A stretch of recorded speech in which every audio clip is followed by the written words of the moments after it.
Hello chess fans, today I want to show you a game that I played maybe a month ago and I managed to get a very good position against the Scotch Gambit, so this hopefully serves as a way you can play against it. So my opponent started with e4, e5, knight f3, knight c6, and by the way in this game my opponent was around 1850 and I was around 2090. Bishop c4, knight f6, and d4, we go into a Scotch Gambit. Yeah, notice you can also get the Scotch Gambit from after d4 takes bishop c4, now knight f6. This is considered a more popular way to get it, but I know that my opponent, if I played bishop c5, they enjoy going for c6, and after knight f6, they can go going for d4. And to be honest, I think this variation is pretty hard to play for a win as black. It's kind of drawish, so I've always decided to play knight f6 against this opponent because then after d4, I feel this is a much more interesting position. So in this position, white has two moves. So they can either castle, and I think it's pretty much agreed upon that after takes here, d5, they have to take here, and after you take back, notice it's pinned.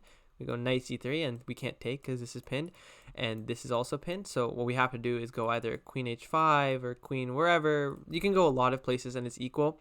I recommend going queen a5, and after knight takes e4, something like bishop e6, knight g5, castles, takes, and this position is slightly better for black, I believe, like minus 0.1 with the top engines, though I don't think really black can hope for much here. It's probably going to be a draw. Lots of pieces are exchanged off the board, and yeah, white's king is not in any danger. So castles is more of a boring line, but my opponent went for e5, and here the main line goes with d5, and I don't want to really bore you with theory, but let's just say I have no idea what the main line is. After d5, bishop b5, knight e4, this is pretty much the extent of my knowledge, and I do know that I've played this position a few times as white, and I've been very annoyed by this move, bishop c5. I think it's very critical, and after bishop e3, there's some long, complicated line, black sacrifice the pawn, blah, blah, blah, blah. You need to know a lot of theory, but I think black is doing fine there.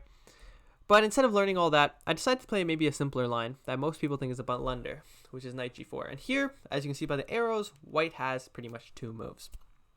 And I've played this opponent multiple times before, and the first time I ever played this against them, they went for this move, bishop takes f7. What's the idea? Is that after king takes, you have knight g5. And it looks to be winning. Now, you guys can all see the evaluation bar, and I'll just show you the line because it's kind of a theoretical line. After queen takes g4, most people think that, oh, okay, white must be winning here because, okay, your king's misplaced, your pieces are misplaced. Now here, make sure not to make this blunder. Do not play d6 because then after queen f3, you are completely losing. There's no way to stop this mate other than bishop e6, which just gives up this piece. And you might say, oh, why can't you go here? I think they have queen d5 and you still can't stop it. So yeah, you pretty much cannot stop this, and I have lost too many blitz games like that. So here go h6 first. Now the knight would have to go back and now go d6. And here, if you remember my over the board game in my pawn-wise video, after e6, I played queen f6, and I won a game like this where I was just up 2 pawns very quickly. Okay, so that's what happened last time, and I won very quickly against my opponent. Now this time my opponent learned, and they decided to play castles. Queen e2 is also very playable, I think. Castles. And here I decided to play a sideline because I had predicted that my opponent had probably done some work on this position, or at least looked at it at least once after our game from last time. So they'd seen castles, so they probably expected what the main line is, which is d6. And after d6, they take here. You take with the bishop, rook e1, king f8, and okay, white has full compensation for the pawn, and also my pieces are kind of misplaced. My king is kind of never going to castle. For example, if I played g6, I lost the game after they went h3 and bishop h6, and then I could never ever castle in a million years. I think the game went like I think they went h3 here. I don't remember. Something happened. Yeah, I can't really exactly remember the top of my head, but just know that white is doing pretty well here. And you can also play queen takes d6, and then here after rook e1, bishop e7, something like h3, knight f6. Okay, you are up a pawn, but they're most likely going to win the pawn back, not to mention that even if they don't, for example, something like this is still good for white because they have so much development. This position is slightly better for white. They're going to win the pawn back, and black's just down on development. So I didn't really enjoy playing too many of those positions, so I played bishop e7, which is maybe a tricky move order because, okay, I kind of delayed d6. And here, if my opponent went rook e1, I think I was probably just planning to go d6, though I also gave myself the option to play f6. And I wasn't sure the theoretical status of this move. For example, this is what I was thinking was going to happen, and I didn't think it was that bad for me. Okay, the engine kind of says that it is very bad for me. I thought this was fine. During the game, this is what I was thinking might happen, and then I hear a castle. And I thought we have a very imbalanced position. I have the 2 bishops. My king's a little open, but it's easy to play for an imbalance there. Rather than going for d6, in which case you'd see after takes here, we're going to be forced to go for queen takes and transpose back to that line. So yeah, rook e1 was what I kind of expected, but here my opponent sort of, I think, fell for my trick. They played bishop f4, and I had never seen this move before. And sorry if you saw the arrows, but I'd never seen this move before in my life, and I was already on my own. But it makes a lot of sense. The idea is to prevent d6. For example, now if I play d6 after takes, well, they just simply got this bishop f4 move for free, because it's basically like I played takes here, and now they have bishop f4. So this position would be winning for them. So here I considered my options. So my first break was f6, and the next move I was considering for a long time was g5. Okay, sorry. Because I couldn't really figure out what is wrong with this move. I didn't think that my opponent had any tactics, and I spent a long time calculating it. And you know, me being very aggressive in chess, I just like going for the attack. I went for it eventually. Now the engine told me after that this g5 and f6 move were pretty much equal, and I was pretty happy that I was able to calculate them both. After f6, my calculations went like this. And I evaluated this position as slightly better for me because I thought, okay, I have the pawns in the center. His bishop's kind of good, but my knight's good. We're probably going to trade these bishops off at some point. So I thought this was slightly better for me. And the engine says they agree with it. But then again, you can be slightly better or you can play g5. And yeah, here there is a game in the database actually with which went with bishop c1, which I think is probably losing for white. Bishop c1 is not a very good move. The best move is bishop g3.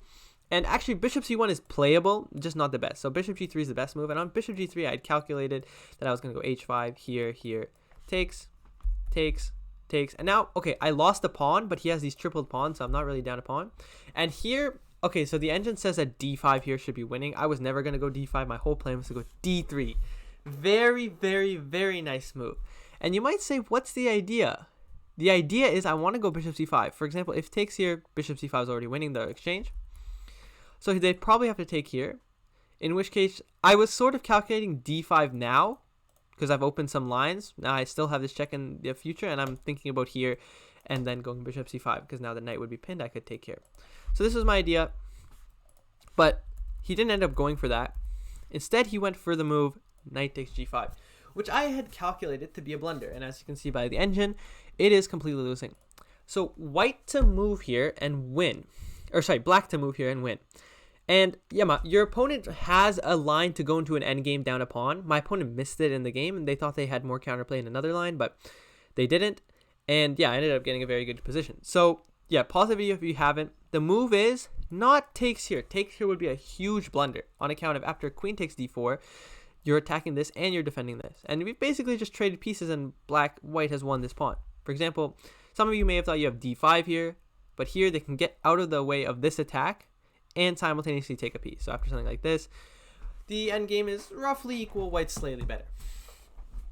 Okay, so the move is, if none of you calculated it, it was d5. So there's a lot of moves you have to calculate. So I was calculating knight takes f7 was my first move, I thought, then e6, and then e takes d6. So these are the only candidate moves, otherwise they're just losing this. And the idea of d5 is we're defending the knight and attacking the bishop again.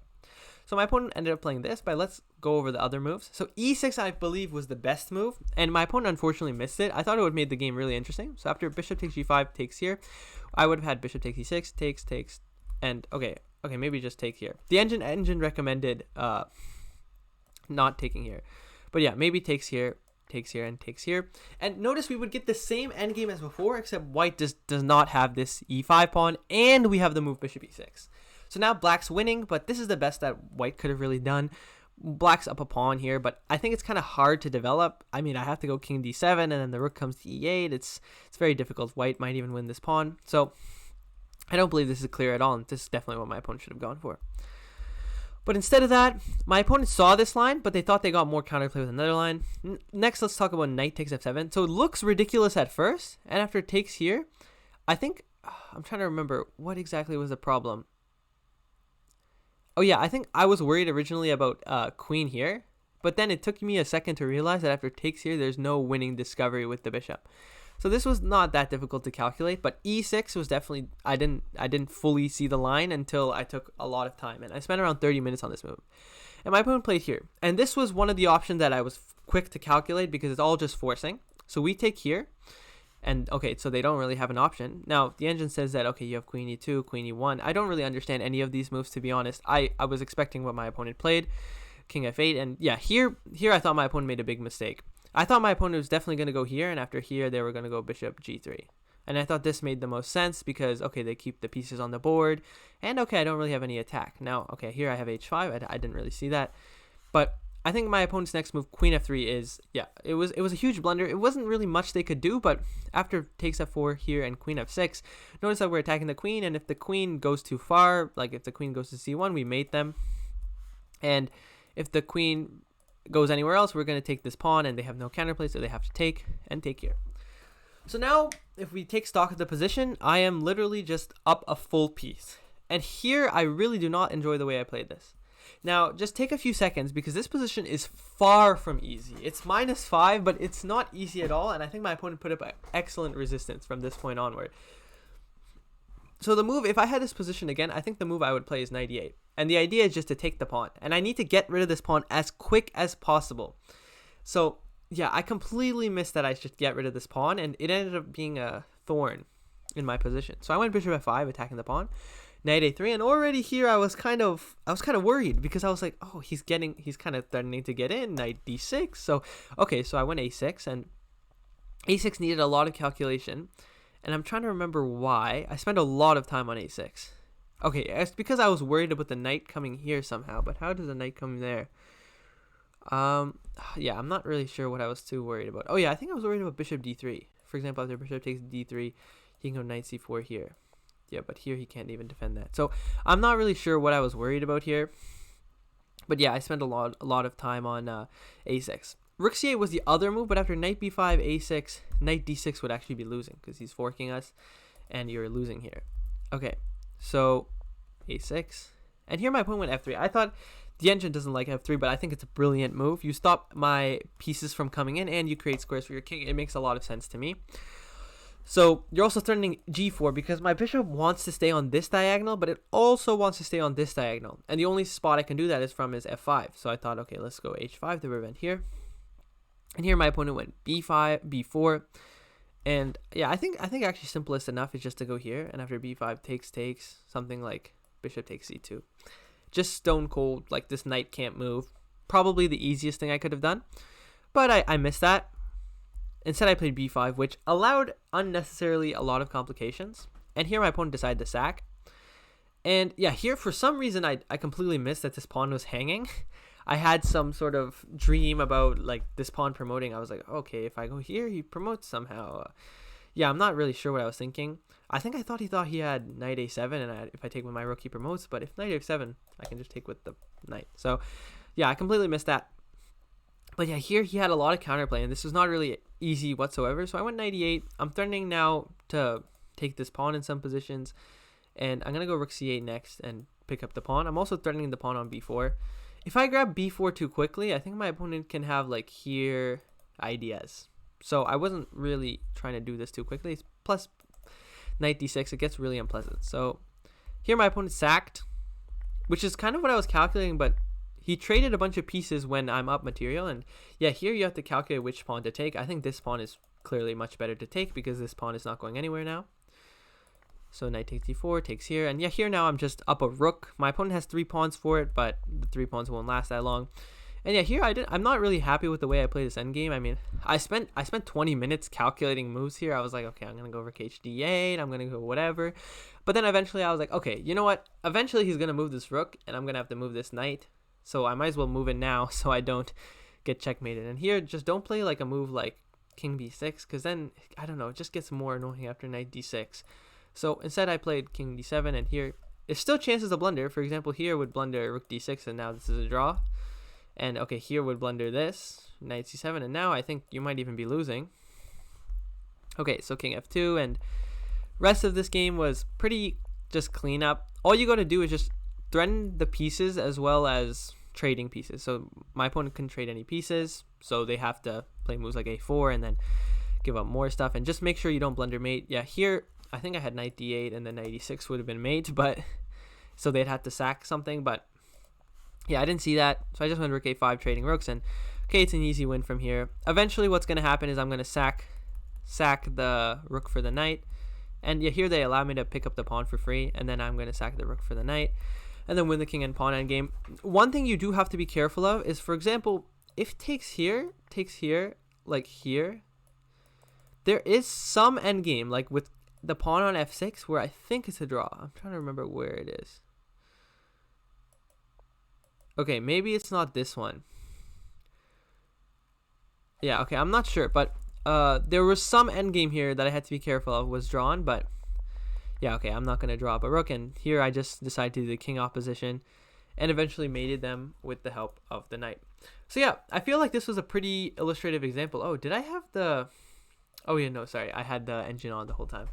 So yeah, I feel like this was a pretty illustrative example of how you beat the Scotch. So if you like this video, please remember to leave a like and subscribe, and comment any video you want to see next.